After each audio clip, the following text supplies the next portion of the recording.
सूचना का अधिकार कानून आपको जानने और सवाल पूछने का वैधानिक हक देता है। आम आदमी के पास सूचना हासिल करने का ये एक ऐसा हथियार है जिसके जरिए वो सरकारी महकमों में होने वाली गड़बड़ियों को उजागर कर सकता है, जानकारी ले सकता है, लेकिन इसका दुरुपयोग भी होता है। इसके जरिए ब्लैकमेलिंग भी होती है, इससे इंकार नहीं। कई विभागों की शिकायत के बाद इंदौर कलेक्टर ने एक आरटीआई एक्टिविस्ट पर एफआईआर दर्ज करने के निर्देश दिए, लेकिन इस पूरे मामले में सूचना आयुक्त के सवाल उठाने के बाद मामला गर्मा गया है। डिपार्टमेंट ने ये शिकायत की थी कि एक व्यक्ति है जो स्वयं को आरटीआई कार्यकर्ता बतलाता है और वो बहुत सूचना का अधिकार लगा रहा है, ब्लैकमेलिंग भी टाइप की भी रहती है। फिर एक साथ कई सारे डिपार्टमेंट्स के अधिकारियों ने, जब वो नाम लिया गया उस व्यक्ति का, जो मिश्रा करके था, तो बहुत सारे डिपार्टमेंट्स बोला कि हाँ सर हमारे यहाँ बहुत सारे ऐसे लगाते हैं। तो ये ब्लैकमेलिंग कैटेगरी में आता है, ये दुरुपयोग है इन सब चीज़ों का।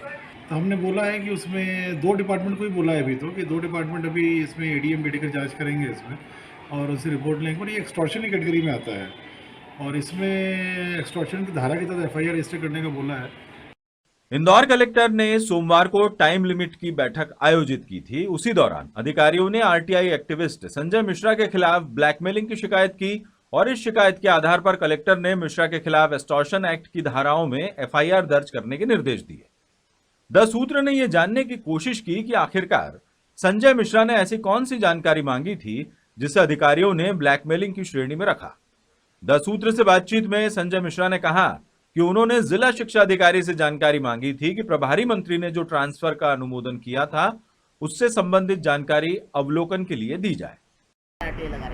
जी, मैंने स्थानांतरण नीति के तहत में जो शासन के आदेश थे, वो आदेश का पालन इन लोगों ने किया या नहीं किया है, उसके संबंध में मैंने आरटीआई लगाई थी। जिनके इन्होंने पद का दुरुपयोग करते हुए उस आदेश का पालन ही नहीं किया है, तो उस सब से बौखलाकर ये इस प्रकार का कार्य कर रहे हैं। इन अधिकारियों ने मेरे ऊपर आरोप लगाए हैं, उनकी शिकायत की जांचें कलेक्टर महोदय के कार्यालय में ही लंबित हैं, यह उनकी तो जांच कर लें। कलेक्टर ने यह भी निर्देश दिए थे कि संजय मिश्रा की संपत्ति की जांच करवाई जाए कि उन्होंने ब्लैकमेलिंग से कितना पैसा कमाया।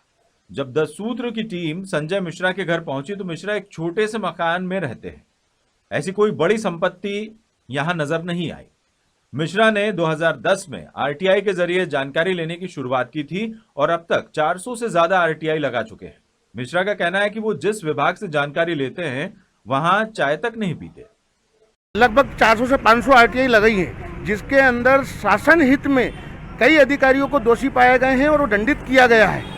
इसके अलावा मेरे द्वारा जनहित के कार्य हमेशा किए जाते हैं। सिटी बस के पिछले कांच पे जो विज्ञापन लगाया है इनके द्वारा, वह भी मैंने हटवाया है। उससे भी इनको जो भ्रष्टाचार कर रहे हैं उसमें भी इनको नुकसान हो रहा है, क्योंकि इन्होंने जो बोला है वो बिना प्रमाण के बोला है। एक भी प्रमाण मुझे बता दें, मैं तो जिसके खिलाफ आरटीआई लगाता हूँ, जिसके खिलाफ शिकायत करता हूँ, उसकी एक कप चाय भी नहीं पीता हूँ।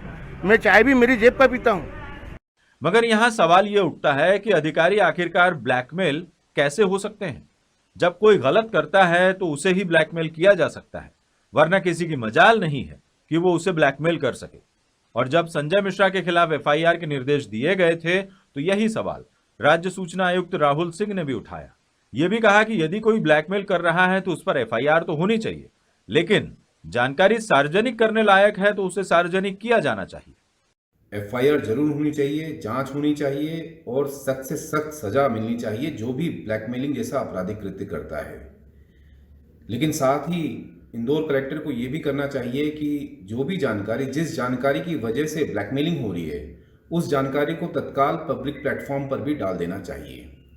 2016 में केंद्र सरकार की ministry of personnel public grievance and pension department का एक सर्कुलर भी है, उसका पालन आज भी कोई डिपार्टमेंट नहीं कर रहा है। उस सर्कुलर में साफ कहा गया है कि जो भी आरटीआई आवेदन आता है और उसमें जो जानकारी दी जाती है वो तमाम जानकारियां वेबसाइट पे डाल देनी चाहिए।